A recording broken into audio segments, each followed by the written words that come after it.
নমস্কার বন্ধুরা, সুপ্রভাত। সন্দীপের সারাদিন চ্যানেলে আপনাদের সকলকে স্বাগত।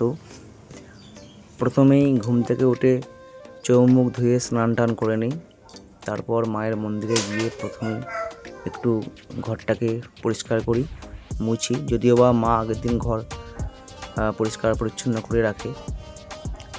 তারপর ঠাকুরের আগের দিনে পুজোর যে সমস্ত বাসি ফুল, সেই ফুলগুলোকে ফেলে দিই।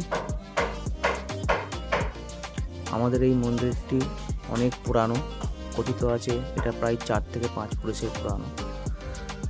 আগে এই মন্দিরটি ছিল ভগ্ন, প্রায় ভাঙা ছিল, যেটিকে আমরা নতুন করে সংস্কার করি।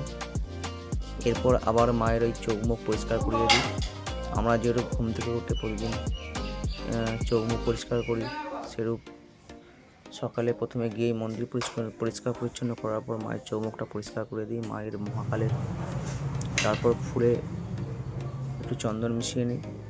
তারপর সেই ফুল এক এক করে মায়ের চরণে এবং বিভিন্ন জায়গায় দিই।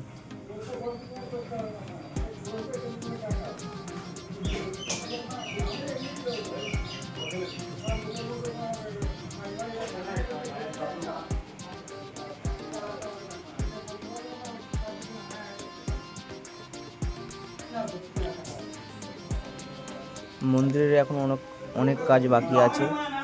তাড়াহুড়ো করে মন্দিরটা করার কারণে আমরা অনেক কাজ করতে পারিনি। এখন রং বাকি আছে, এখন অনেক কাজ বাকি আছে।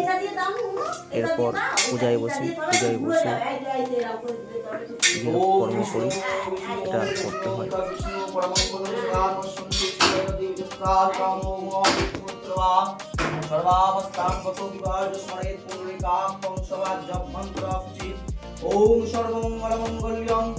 এরপর আমাদের যে নারায়ণ শিলা, শালুগ্রাম শিলা, সেই শিলাকে নারায়ণকে ওই তাম্বুল কুণ্ডে রাখি। তারপর তাকে স্নান করিয়ে মুছিয়ে তুলসী পাতা লাগিয়ে চন্দন মাখিয়ে পুজো করি।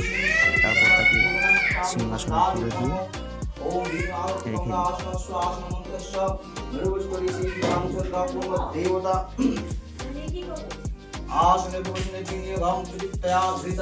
রেখে पंचधारयमान नित्यं पवित्रं पुरुषासनभामे गुरुभ्रमं परमगुरुभ्रमः ओम परापर गुरुभ्रमं परमेष्टि गुरुभ्रमं गुरुखिलवर्षाय नमो देवब्रह्मणे नमः ओम अध्यवन्ताय नमः पश्चात् कृत्यपालाय नमः मध्ये यज्ञेश्वराय नारायणाय विष्णवे नमः सन्मुखे ओम शिवन महाकाल भैरव सहित क्रीं सुमर्दन्ति कालिकाय नमः ओम पुष्पकेतुराय हते सताय सम्मुक्तमन्दाय भूपस्व